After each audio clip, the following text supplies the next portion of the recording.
कडे दोन्ही पालक IAS असतील तर त्यांच्या मुलांना आरक्षणाचा हक्क का मिळावा असा प्रश्न उपस्थित करण्यात आलाय। ओबीसी आरक्षणावर सुप्रीम कोर्टानं महत्त्वपूर्ण निरीक्षण दिलंय। विद्यार्थ्यांचे पालक चांगल्या नोकऱ्या करतात आणि भरीव उत्पन्न मिळवतात, तरीही मुलंही आरक्षणाची मागणी करतच राहतात। त्यांनी आरक्षणाच्या गरजेपलीकडे जायला हवं असं कोर्टानं म्हटलंय। आणि या सगळ्या संदर्भात सविस्तर माहिती जाणून घेण्यासाठी शिवाजी काळे आपले प्रतिनिधी दिल्लीमधून जोडले गेलेले आहेत। शिवाजी, सुप्रीम कोर्टानं हे एक महत्त्वाचं निरीक्षण केलेलं आहे। दोन्ही पालक IAS असतील तर मुलांना आरक्षणाचा हक्क का मिळावा असा सुप्रीम कोर्टानं ही अशी टिप्पणी केली आहे। काय सविस्तर अपडेट?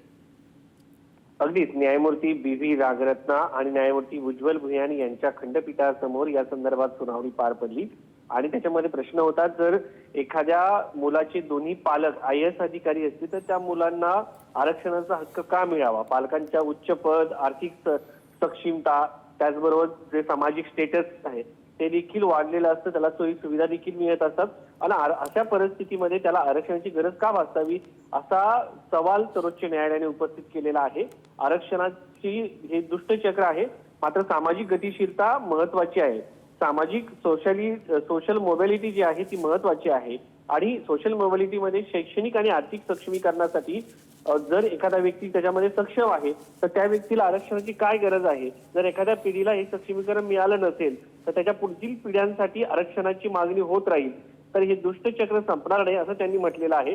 आरक्षणाच्या गरजेपलीकडे जाण्याची वेळ असल्याचं देखील न्यायालयाने म्हटले। ज्या विद्यार्थ्यांचे पालक चांगल्या सरकारी किंवा खासगी नोकऱ्यांमध्ये आहेत, त्यांचे उत्पन्न भरीव आहे, अशा मुलांनी आता स्वतःहून आरक्षणाच्या गरजेपलीकडे जाणं गरजेचं असल्याचं देखील त्यांनी म्हटलेलं आहे। सुनावणी दरम्यान वकील रत्नू यांनी कोर्टाकडचं एका मुद्द्यावरती लक्ष वेधलं, ते म्हणजे याच्यावरील सखोल विचारमंथन व्हावं। आर्थिकदृष्ट्या दुर्बल घटक आणि ओबीसी मधील क्रिमिलियर यांच्यातील फरक स्पष्ट केला पाहिजे असंही त्यांनी यावेळी मांडलेलं आहे।